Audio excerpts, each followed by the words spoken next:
Welcome to our office. We're happy and honored that you've chosen us to address your healthcare concerns. And if you're here, are you suffering from chronic low back or neck pain? Or maybe sciatica? Or a disc condition such as bulging, herniated, or degenerative discs? If so, rest assured you are in the right place. So let's look at what we're going to accomplish together on your visit with us. First, we're going to cover exactly what will take place in your evaluation today. Then, we'll discuss briefly what is sciatica, or what is a disc condition, what are the signs and symptoms, what are the causes, etc. All so that you have a better understanding of this condition that's impacting your life. Next, we'll explain how we evaluate sciatica or disc conditions. Then, let's dive into how we determine whether you're a good candidate for our specific protocol. And finally, we'll talk about what's next for you in your path to recovery. So, let's talk about your evaluation today and exactly what will take place. The doctor will be in shortly, and he will start off with your consultation. This is where you'll tell him exactly what you're experiencing. He'll ask about your health history and just get a better understanding of what's been going on with you leading up to this point. Next, the doctor will do a thorough examination and explain how certain tests, if positive, tell us if a disc may be involved or whether it could just be a sprain or strain. He most likely will recommend x-rays or potentially refer out for an MRI. And finally, the doctor's report of findings. This is where your doctor is going to explain in detail what was found, the severity of your condition, and whether we feel that we can accept you as a patient.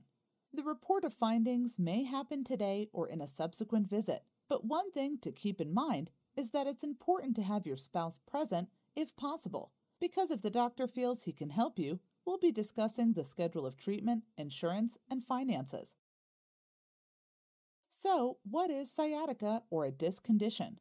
Well, the sciatic nerve is the largest nerve in the body, and it exits the spinal column in the low back at what's called the fifth lumbar vertebrae. It then travels down the leg and to the feet, so if something pinches it, you can get pain, numbness, or tingling all down the leg. This is called sciatica. Now, what would cause it to get pinched? Let's take a look at a healthy disc versus a non-healthy disc or herniated disc. When the disc bulges or herniates, it loses disc height, and the nerve gets pinched because this neural foramen or nerve hole here gets smaller. This is called stenosis. You may have heard that term. In the picture on the left, we can see the different types of disc conditions that you may be experiencing. One thing that's really important to understand is that the disc, when healthy, is 86% water, and that's how it derives its strength. Think of it like a car tire. When fully inflated, a car tire gets its strength from the air pressure or PSI. When that tire is healthy, it will be the proper height, it will have the proper strength, and it can do its job of supporting the vehicle. But what if the tire is flat? It won't be the proper height, it won't be strong, and it won't be able to do its job. Can you imagine driving down the road with that flat tire? The same goes for a bulging, herniated, or degenerative disc. When it loses that water pressure, it's not as tall, not as strong, and won't be able to do its job of supporting the spine and protecting the nerves that come out of the spinal cord. Now let's talk about signs and symptoms due to sciatica or disc conditions. And you're probably familiar with some of these, but the most common are pain, burning, numbness, and/or weakness either locally in the low back or down the leg. If you're experiencing weakness, this is typically due to a decrease in blood flow and can cause you to trip or stumble. And these symptoms can be mild, moderate, or severe. And they can be just in the low back, or they can travel down the leg when it's more severe. It all just depends on the severity of the condition and the length of time that the condition has been going on, which is why it's so important to address this as soon as possible. The sooner we can treat the condition, typically, the better outcomes the patient will experience. Now let's talk about causes. Typically, sciatica or disc conditions are trauma-related. Trauma-related would be situations like car accidents, work injuries, slips and falls, heavy lifting gone wrong, weekend warrior accidents, those type of things. Now, sometimes disc conditions can be age-related. This is common with degenerative disc disease. where the disc will lose that water pressure over time in some cases, and in the process, lose its strength and disc height.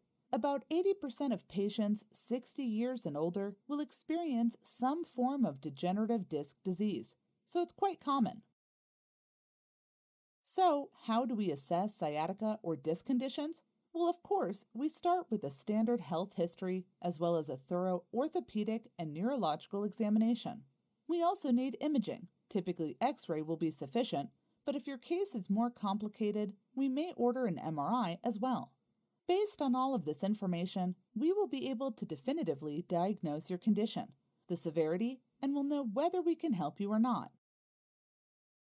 Here's great news. In our office, the doctor has invested a tremendous amount of time, energy, and resources to offer what's called non-surgical spinal decompression.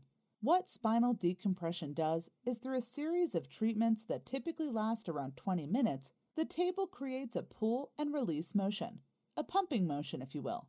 And what this does is creates a vacuum effect in the injured disc.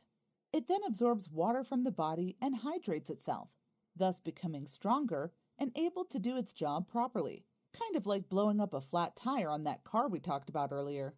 Two important pieces of information. First, spinal decompression is much better and different than traditional traction. Traditional traction is nonspecific and static. In other words, it's only typically able to pull on the whole lumbar spine or the whole neck, and it just pulls and holds for the entire 20-minute cycle.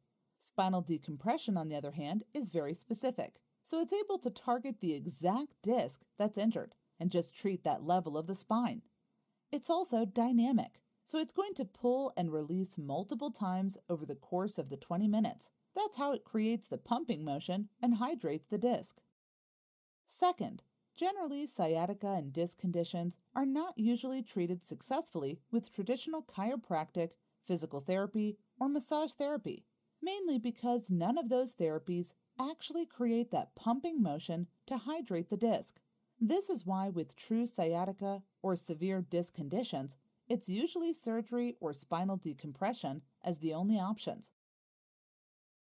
So, how do we determine if you're a good candidate? The doctor will take several factors into consideration, such as your overall health history, your age, the orthopedic and neurological test results, and your imaging results, whether that was an X-ray or MRI. Based on all this information, the doctor will let you know whether he can help you with spinal decompression, and if so, what he recommends for a treatment plan.